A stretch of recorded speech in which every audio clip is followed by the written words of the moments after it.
The fairy had been stuck in the bottle for a long time, and was starting to become rather concerned that no one was ever going to find her and free her.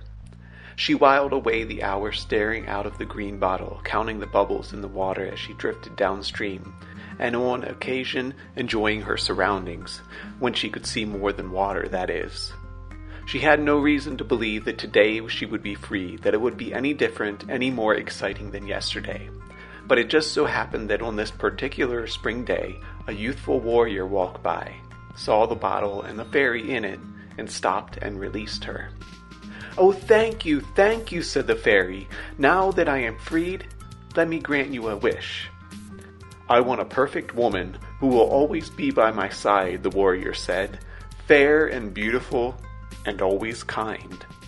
The fairy twisted and twirled, and with a wave and a spark, she made him a bride, and having fulfilled the warrior's wish, the fairy flew away.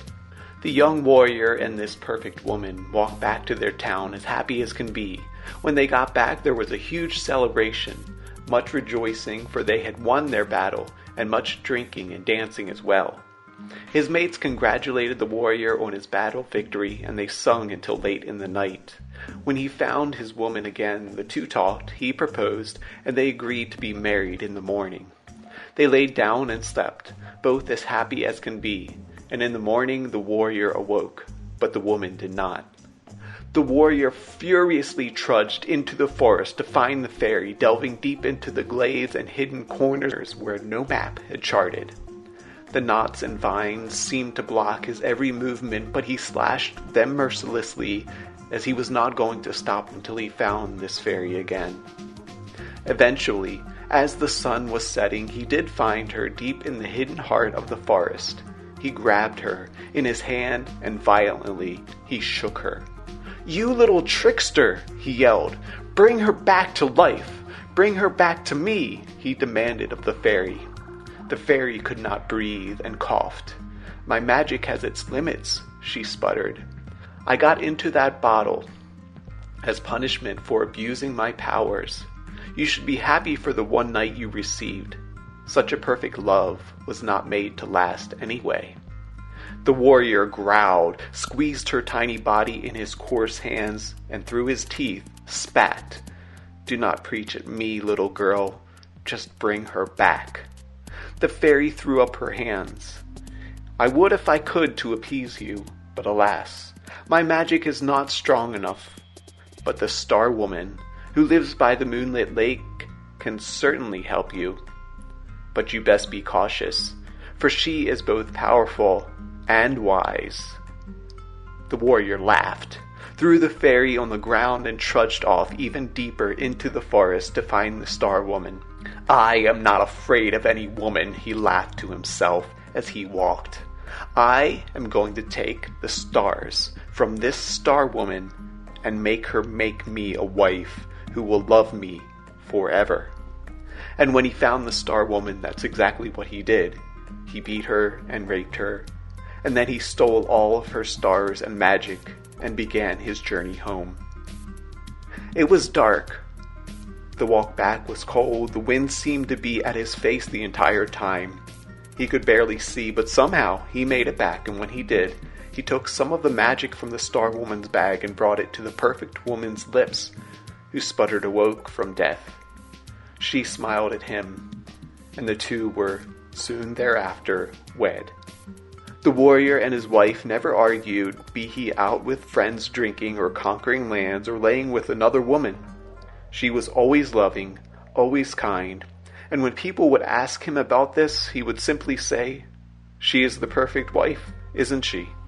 One day, after traveling far and wide, the warrior, finding himself in a village he had just burned to the ground, saw in the ashes a stunning woman walking towards him. He took some of the magic from his bag and brought it to his lips as he walked over to her. "You will lay with me, as the magic commands," he said. The woman looked down and said no, but the warrior grabbed her and had his way with her. A week later, the man returned to his wife, assured that she would still love him, as she always did in the past when he laid with another.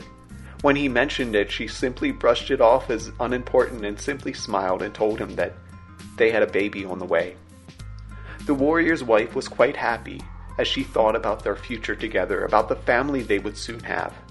The warrior, however, was growing more and more uneasy about that woman he earlier lied with, thinking how strange it was that she survived the fire of the village and how unnerving he found her gaze and pure black hair. He said nothing about this uneasiness to his wife, and she never questioned him. 9 months passed, and they had a beautiful baby boy, and as the years passed, the boy grew strong. The warrior taught the boy to fight. When the boy came of age, he began to grow dark hair, which neither he nor his wife possessed. He knew who had such dark hair, however, that woman who he had raped in that village so many years ago. The warrior asked his wife if she thought his appearance was strange, but she just smiled and didn't say anything. The warrior no longer trusted the boy, however, and made him sleep in the barn with the pigs and chickens. His suspicion and uneasiness grew, however, and soon it was not enough to simply have the boy sleep outside, and so he told his wife that he was going for a ride, and when she asked where he was going, he did not say.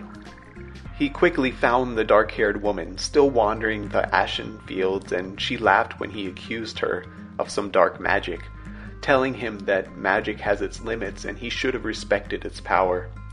The warrior, realizing that this was the Star Woman, scoffed and brought his sword to the woman's neck, where she admitted under pressure that yes, the boy was hers. The man flew off in a rage, intent on finding his son and killing him. He found his son, who was quite innocently playing with the cats in the barn loft. The boy smiled when he saw his father, and his father reached down his hand and smiled, and led the boy outside. "Come," the warrior said. "I have to show you something." "What is it you have to show me?" the boy asked, innocently. The warrior smiled kindly, raised his sword, and killed the boy. The warrior then went inside, smiled at his perfect wife, and fell asleep without a care in the world. His wife smiled too, as she was unable to be unkind in any way, but she could not sleep that night, and some part of her spell at last broke. While he was asleep, his wife crept out of the house and took the bag of magic with her and made her way to where the warrior had just been, and in the ashes she saw that dark-haired woman, the Star Woman. She pleaded with the Star Woman to help, to free her from the curse she had been under, the one that had made it so that she could not argue, disagree, or even raise her voice to the warrior's madness. She gave the Star Woman her bag, hoping that would help. The Star Woman smiled and promised that soon everything would be better. The Star Woman rode the wind through the night and with her bag arrived in no time at the castle. The warrior's wife watched from afar, and she heard screams, the roar of a fire that was squelched by water, and then the final dying cries of the warrior. The next day, the dark-haired woman, who now looked much older, took the remains of the warrior and put it in a glass bottle and threw it far, far away, beyond the farthest ocean or mountain where no one would ever find it. Then she came over to the warrior's wife and quietly breathed on her and took her life as well. You were a kind woman, and you deserved better, but this was never meant to be. I thank you for returning my magic, but it needs to go back to the stars where it belongs, and we must always remember that there it must stay. And so it did, and soon thereafter the Star Woman departed for the stars as well.